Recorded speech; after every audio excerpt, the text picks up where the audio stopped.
How to cancel Netflix membership.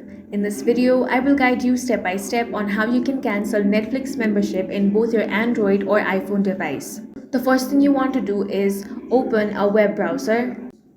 Then head over to netflix.com, log into the account where you want to stop the subscription. Once you're inside, tap on the profile icon in the top right corner. From the menu that appears, select account. You will now be on the account settings page. Scroll down until you find the option of cancel. Go ahead and select that. Under cancel, tap on the finish cancellation option. Your membership will remain active until the end of your current billing period. If you subscribe through Google